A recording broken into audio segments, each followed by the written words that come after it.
80 amps.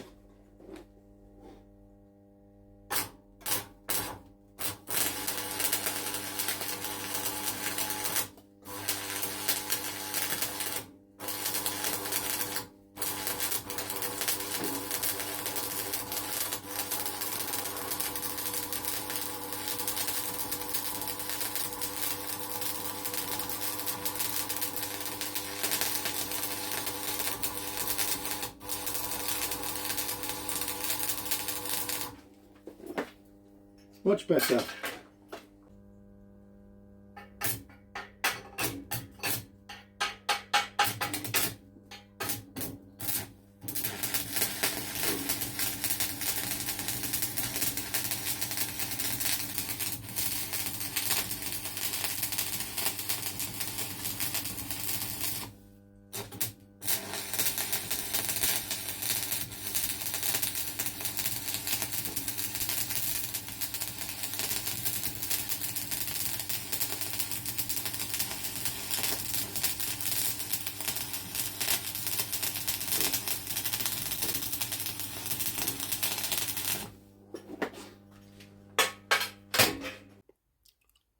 That's where we were for the last electrode. You don't need 140.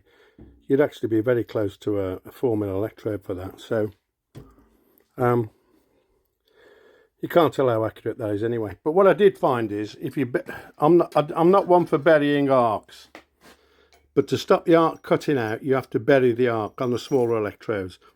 That's the bird droppings off the 1.6 on bottom of the shop. That's 2mm.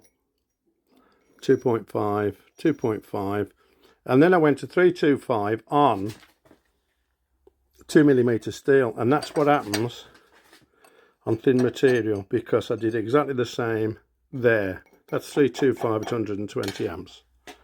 So other than breaking your hands to twist that up and down, which I put down to age, don't forget this has been kept in an outside garage, not like, I mean, mine's outside, but at least it's, I don't know, it's not so damp.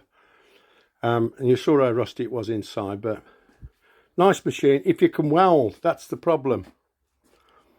So their current settings, I would say, are for beginner welders. And if you're on thin material, you're going to be blowing through all the time, but you'll have to learn brake arc. So there it is, a review of a 20-odd-year-old Sureweld 140. Granddaughter's new possession. See how she gets on with this. End of message. Happy welding. Have a great day.